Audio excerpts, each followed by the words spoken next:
Good morning mga kabeslan. So dito po tayo ngayon sa Ragay, Camarines Sur. Yan. So new property na naman tayo mga kabeslan. Ito pong property natin ay beachfront property. Ano po?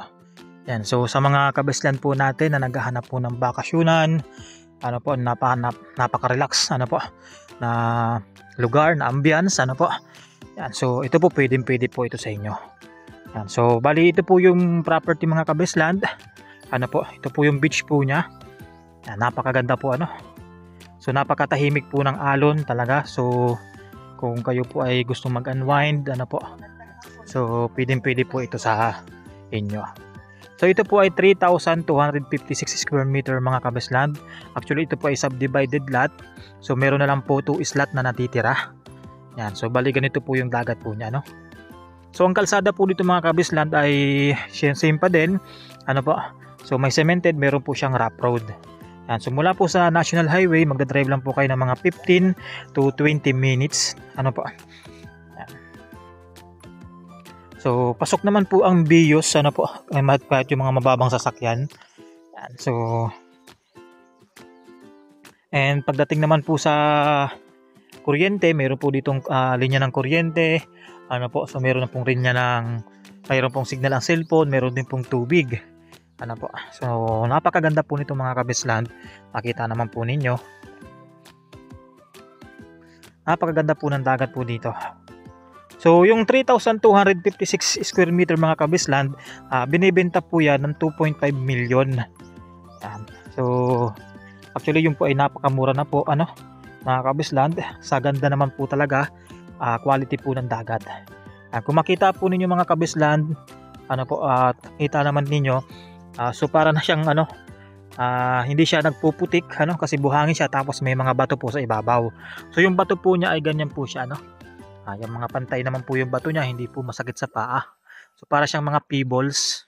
Tapos pagdating po dun sa unahan doon, yan mga ano na po siya, mga buhangin. Yan. So napakaganda po dito mga kabesland. So 2 slots na lang po ang available.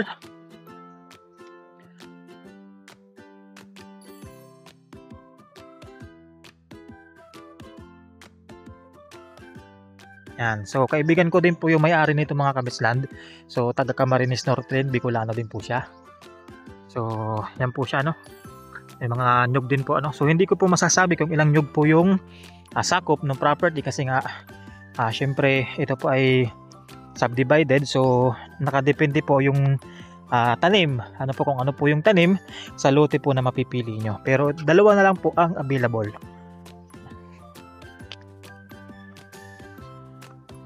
Napakaganda nito mga kabesland. Pakita naman po ninyo. Napakapayapa ng agos po o alon po ng dagat. So kahit po sa mga bata, hindi po delikado na maligo dito kasi makita naman po ninyo, hindi naman siya yung pagana siya na malalim na agad. Ano? So patag po siya. Yan. So kahit nandun po kayo sa medyo bandang gitna, mababaw pa din siya. Ano po? Yan. Napakaganda. Napakalinis po ng dagat. Wala kayong makikita na mga basura. Ano po, yung mga seaweeds na dinadala dito, wala po yan. Napakalinis. Napakaganda po nito. So ulitin ko po, ang sukat po nito is 3,256 square meter. Ano? So mismong yung may-ari na po ang makakausap ninyo pag pumunta kayo dito. So pagdating po sa titulo, kompleto po yan. Malinis na titulo po nito. Ano po? Kasi kasama po namin ngayon yung may-ari din po nito. Ang kasama po natin yan si ano din, murang lupa no, by Biyahirong Gala, si Sir Jan. So mayroon siyang part na ganito mga kabesland. Ito po siya. So ang plano, sabi po ni seller, ano po, so ito daw pong medyo hili na yan, ipapabuldos po nila yan. Papabuldos yan para pumantay. Ano po yung itong, kasi meron po doon ano yung part dito, meron po dyan yung medyo pag ano siya, pahili na ganon, yan po ay ipapabuldos. Ano po, yan, kaya yan, kung sakaling may masakop po kayo dyan, maganda rin po yan, papantay din po yan dito. So pwede naman po ninyo itong i-tripping mga kabesland para makita nyo din yung itsura ano po nung property. Pero yan, talagang hindi po kayo magsisisi mga kabisland pag nakapunta po kayo dito sa property na to. Napakaganda po nito. Yan. So bakasyonan mga kabisland, ano po. So talagang kung gusto nyo gawin yung ring resort, walang problema. Ano po, kung gusto nyo pagkakitaan to. So maganda naman kasi yung daan po dito. Kasi ongoing naman na din yung yung construction din kasi papunta na rin ng summer. So yung iba may mga tambak na din, tapos yung iba naman cemented.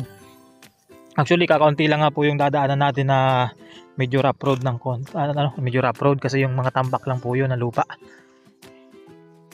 So halos karamihan na din is cemented na din. Yan. So kaya lang medyo siya medyo ang tawag doon, yung one way lang yung daan. So pero nagagawa naman po ng paraan pag halimbawa may makakasalubong doon sa daan, ano po. Kasi ang sasakyan po namin ngayon ay yung sasakyan po ni seller, yan. Ka 4x4. So yung mga truck kasi na naghahakot din ng lupa, minsan nakakasalubong namin. So yun, nagagawa naman ng paraan para at least makadaan naman parehas ng maayos. Yan. So kung gusto niyo pong makita mga kabisland itong property natin, schedule lang po kayo ng tripping. Po. So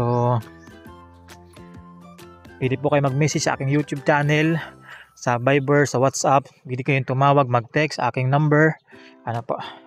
And yan, direct message po kayo sa aking Facebook account para makita nyo din po. Para at least mabilis po pala tayong na makapag-usap about sa tripping. Po. And kung meron po kayong mga questions, yan, so masagot po natin lahat yan. Napakaganda po dito mga kabisland, napakalinis.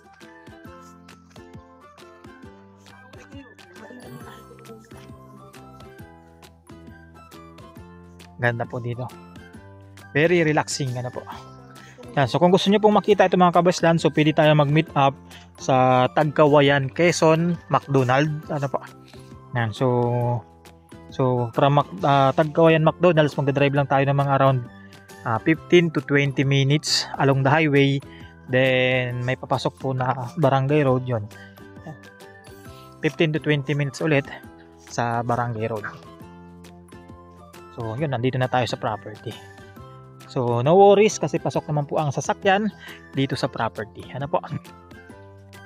So ito po mga kabisland yung part na one way lang yung daan. Ito po yung sinasabi ko sa inyo. Yan. So ang kagandahan naman po dito kahit na ganun po yung daan is cemented naman po siya. So maganda pa rin po yung kalsada natin.